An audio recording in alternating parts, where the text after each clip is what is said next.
Hello, I'm Dr. Lisa Belisle, and you are listening to or watching Radio Maine, our video podcast where we explore and celebrate creativity and the human spirit.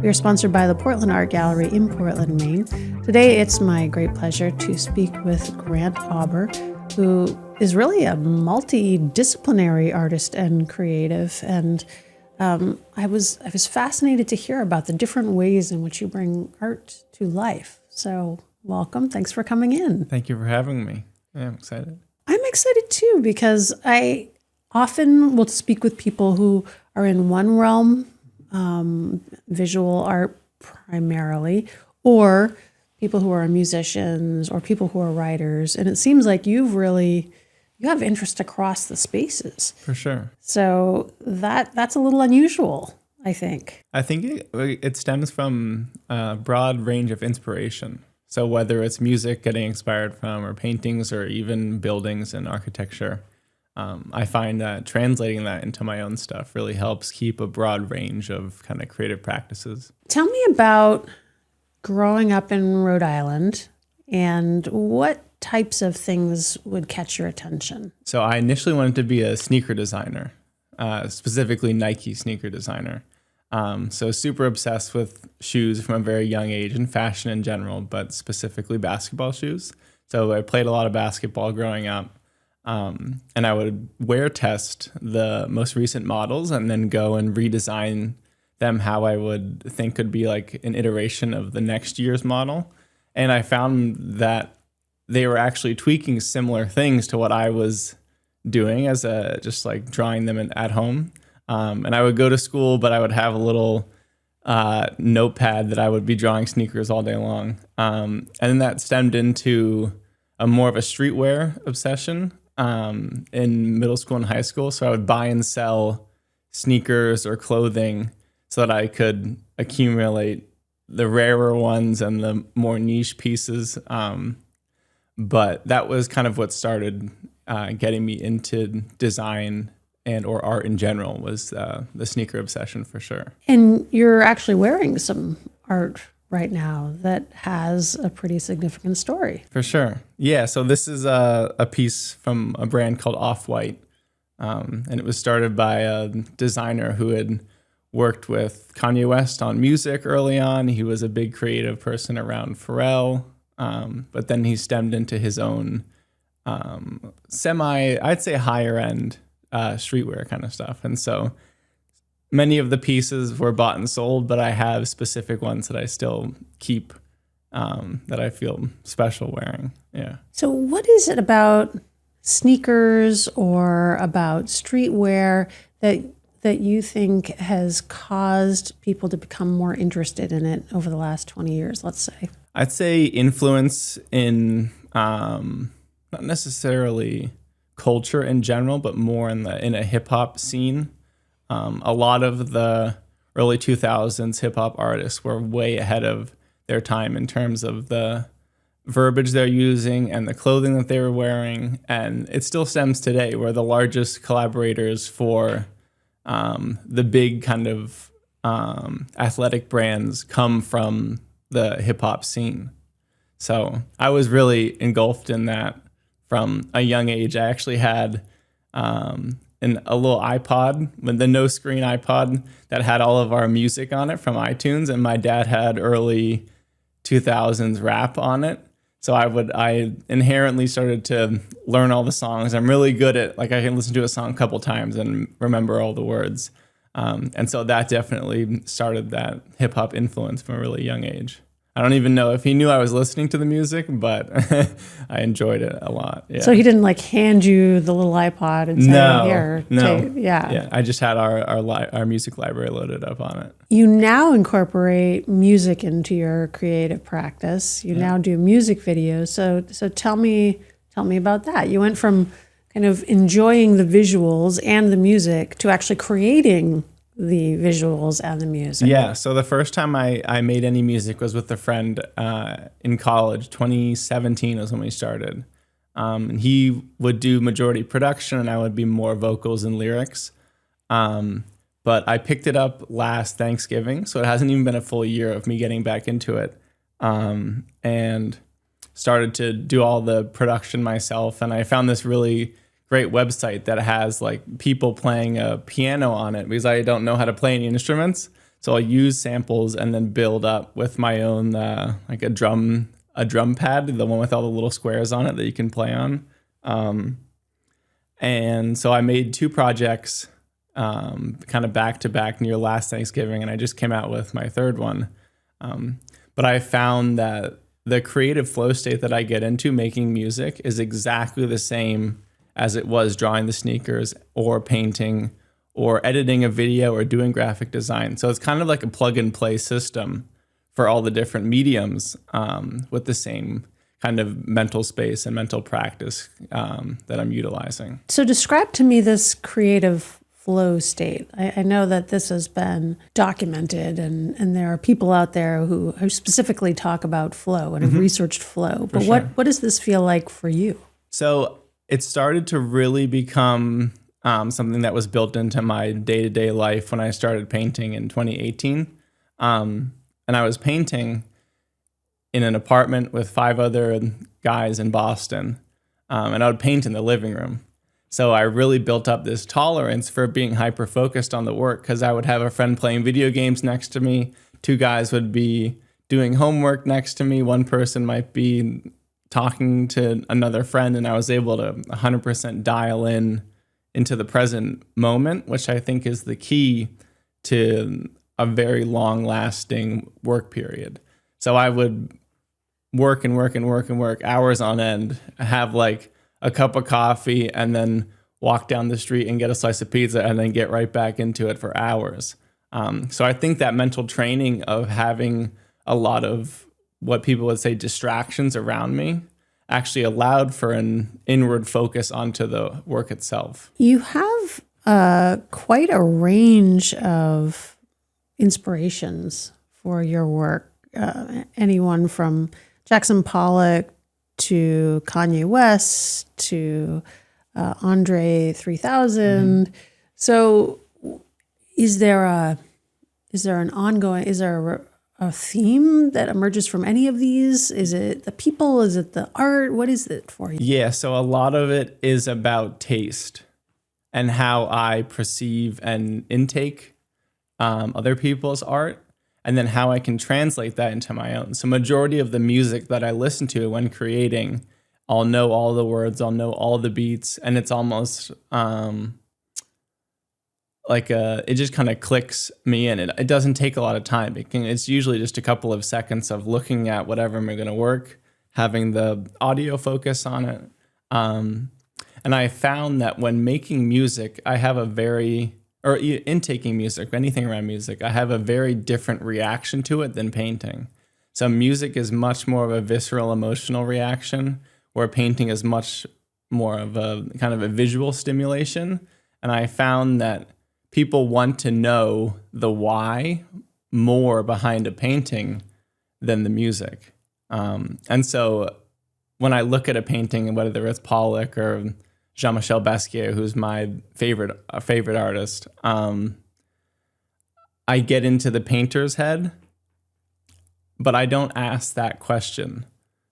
If I was to approach a painter, I wouldn't ask what is this? I'm completely fine building my own narrative from the end of the visual experience that I'm having. So I don't want to put words or thoughts into our conversation, but to me, it comes across almost a little bit like the concept of entrainment, where musically, when you play certain types of music, people can actually get physiologically in sync or entrained. Or even seeing colors and stuff from it as well, the synesthesia. That's pretty cool. Exactly. So as you're describing this, not needing to focus on the intellectual, that which almost would pull you out of the state of flow. For sure. You're just connecting in, whichever, synesthetically or entraining it, and then just kind of going with it. Yes. Yeah. I'm completely fine building my own narrative around songs and or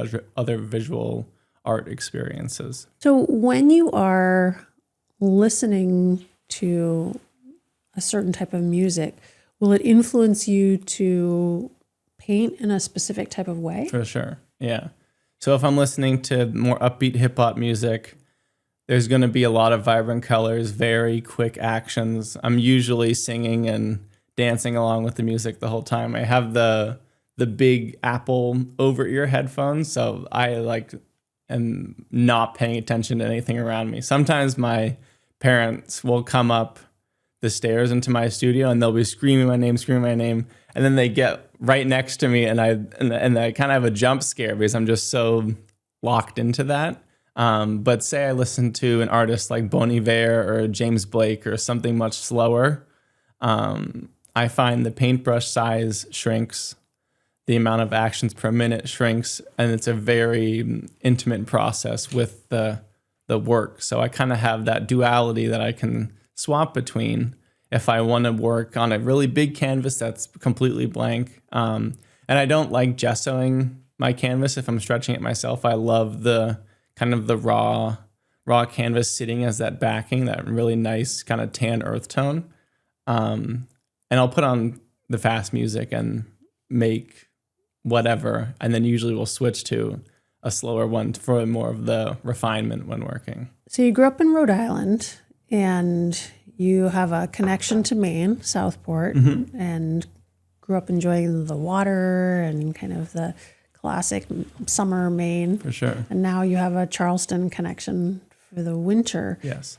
Does the seasonality impact the way that you work or what you're working on? I'd say location more than seasonality. Yeah. Up in Maine, it's a very large space that I'm able to work in, and I have a lot of old work there as well that I'll sometimes just put up and just kind of look at to get a different visual experience from the one that I'm currently working on. But yeah, I'd say Charleston, it'd be more for music for me. Whereas up here in Maine, the painting is much more of a dominant factor of creating. And is it because of your access to materials that causes that to happen? Access to space primarily. Yeah. My music setup is nothing more than a microphone, a little interface, and a computer, and then a piece of equipment to make synth sounds or drum beats on. So it's much more accessible for travel, whereas the paintings that I usually like to work on are quite large. I think with my wingspan, it's a little bit easier as well to make on a larger piece. So like 3 by 4 feet, probably minimum for stretching my own up here in Maine. Yeah. I like to write. I also like visual art. I also like music. And it's interesting because when I talk to people who are able to kind of slot into one or the other, but not all of the above, it seems like it can be a little faster for them to actually move through a creative time because they're able to focus on, I'm only going to do this one thing for this amount of time. Sometimes what I find myself doing is almost like engaging in this sort of matrix-like approach. So it's like kind of multidimensional, which is quite a bit slower than if I was just to say, I'm going to work on this one thing for this amount of time. But what you just described is you get into a place where you're like, oh, I'm going to focus on this thing. So it sounds like you have these different interests, but you typically do like this or this or this. Is that true? Yeah, I'd say the only parallel is listening to my own music while painting. But like yesterday, I went and made a song and then went and painted afterwards. So it's a very fluid process between the different mediums. But I'd say graphic design, even though I went to school for graphic design, I find that the abstract nature of the stuff I like to make isn't as suitable for a traditional kind of design job where I would be working in a space like trying to make a pamphlet or trying to make these different kind of accessible pieces where a traditional graphic design is usually used.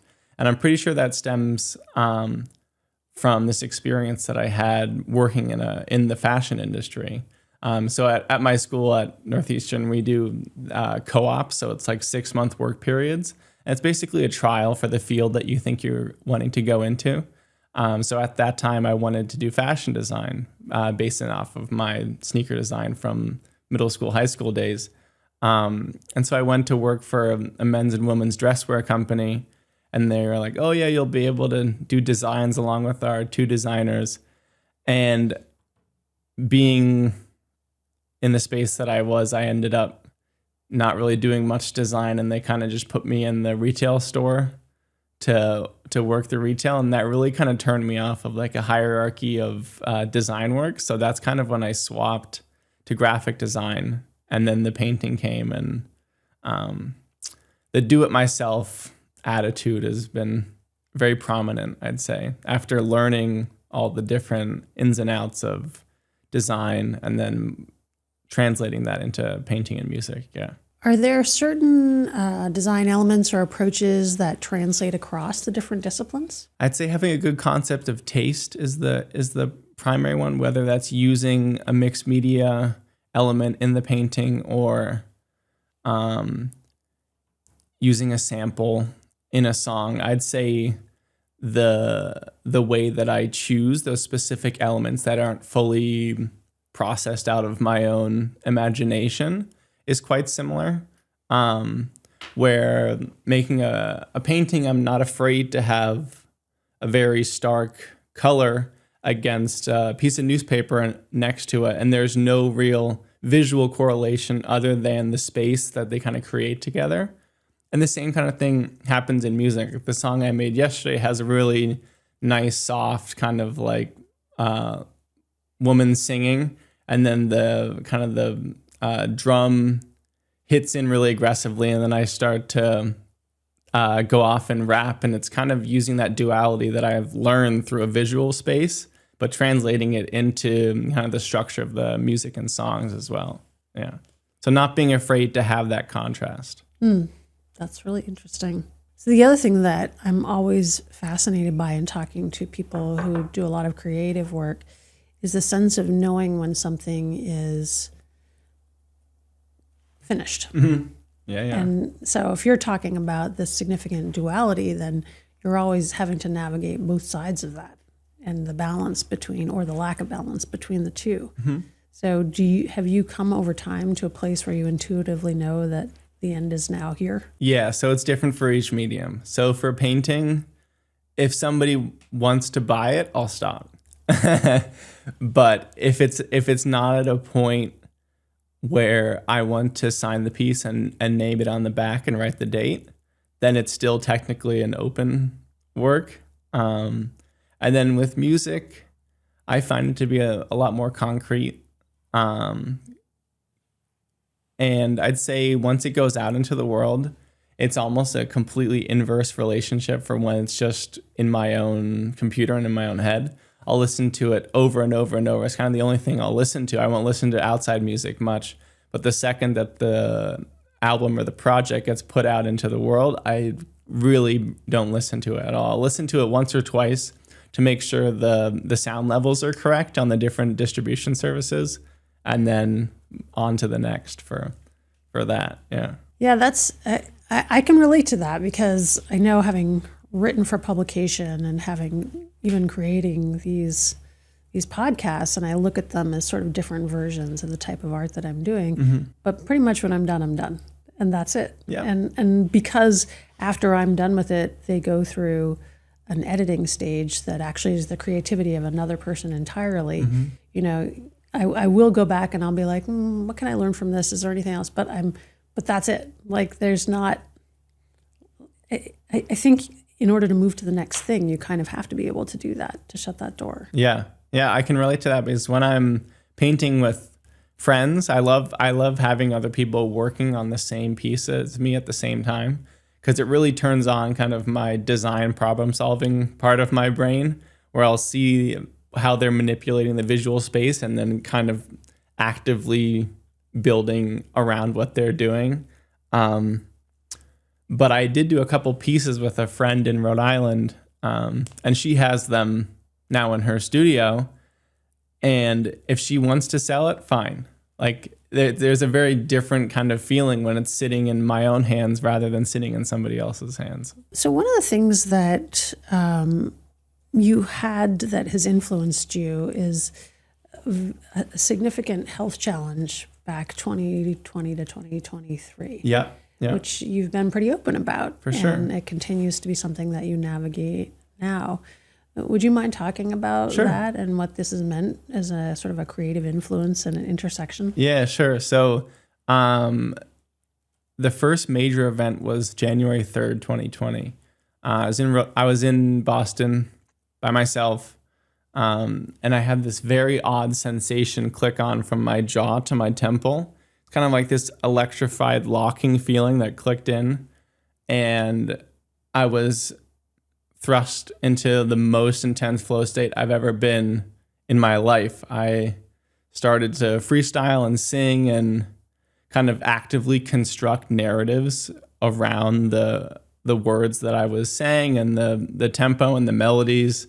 And it was like 25, 30 minutes, and then they clicked off. And I didn't have the full capacity to be like, whoa, what was that? I was kind of thrown on to like a train track of a train of thought, but literally a physical kind of like railway train tracks that I was kind of put on, and then I was thrust forwards.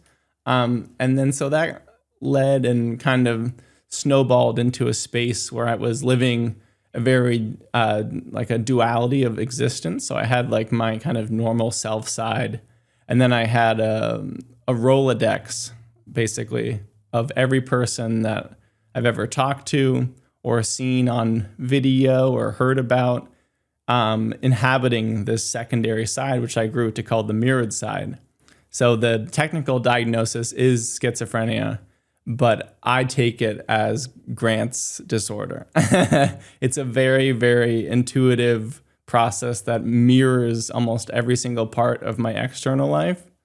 But as I grew more able to explain it to people and talk about it and not keep it all to myself, it's a very freeing feeling.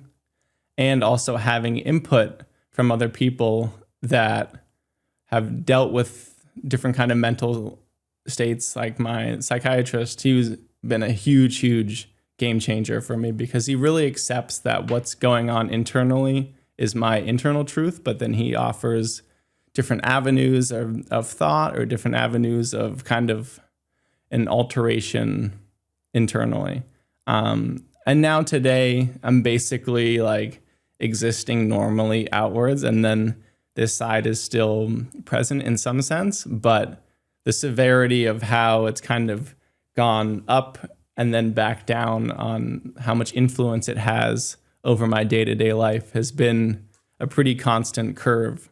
And I'd say it's time, and also talking about it outwardly, and then also creating has really been a helpful point for me to not only express internally, but also feel emotion when making stuff. I feel as though my emotions have been quite diluted in terms of person-to-person interactions, but myself to an art interaction is still at like peak of enjoyment and also internal processing. So yeah, it really makes a lot of sense to me that you've come to a place where you call it Grant's disorder. Yeah, because I think when people hear the label schizophrenia, there's all kinds of things that I still feel it myself. Yeah, I feel that exactly that same kind of feeling as well. Yeah. Yeah. I mean, it's a significant enough label, and that it has associations around it. Mm-hmm. And you have no idea when you show up in a space and say, this is the label that's been put on this,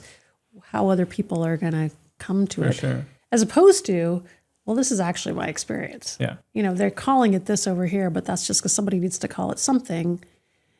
But over here, this is how I'm experiencing this in my life and how it impacts me. So I actually did a series of paintings exactly revolving around that feeling.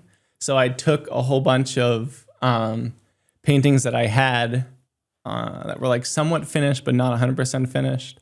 And initially I was doing like 0, 1, 1, 0, 1, 0, 1, just over the painting kind of as a visual structure. And I was like, well, what the heck? Why don't I figure out how to spell stuff in binary code? And so I searched up schizophrenia in binary code, and then I plastered over 8 10 paintings with the 0110101 spelling out the name of it, and it's completely over the figures, kind of emulating that initial experience that somebody would get when expressing a diagnosis, and almost that wall immediately shoots up between the two people and you can't almost unsee the veil afterwards. As somebody who's been in healthcare a long time, been a doctor a long time, I've seen kind of the simultaneous like relief that comes from having a diagnosis, because people are like, oh, that's why. Mm-hmm. But then also like the having to live with that as a label that gets put on them. Mm-hmm. So as you're describing, you know, the veil that kind of drops when you say, this is the diagnosis I was given, that makes a lot of sense to me. And also in this day and age where hopefully we're talking about how we experience life mentally and emotionally a lot more, you'd hope it wouldn't be true. Yeah. But it still kind of is. For sure. I mean, I feel it myself. And so that's the biggest validator that somebody else would feel it, for sure. You're your own complete self. You've always only existed within yourself. Mm-hmm. Do you feel like having this kind of partition that you experienced back during that time frame and how it really impacted your creativity in an interesting and different way? I guess you couldn't really, nobody could say, well, would you rather not have this or have this? But do you feel like you've gained experiences that are worth having as a result of it? So I've really held on to the saying, everything happens for a reason. I have it, it's like on my phone screen is like the main kind of text block that I have on my home screen. And no, I don't wish of any other way. I just think about so many unknowns that we just casually take throughout our normal day. And I completely equate that to my own experience as well, where I really don't know, and being okay with that and just riding the wave is the most important thing. Grant, how can people learn more about the work that you're doing, about sort of the things that you're producing and putting out in the world? Is there a website they can go to? Yeah, so grantauber.com has all my stuff. It has the paintings, graphic design, poster design, the music's on there, now links for the music. I went through, it's a funny little internal story. So in college, I started to, maybe even high school, I started to have like an artist's name. So the first one I came up with was Verfahren-Atelier, which means method in German and then studios in French. But it was a little bit over the top. I was trying to probably be a little too cool for school with that name.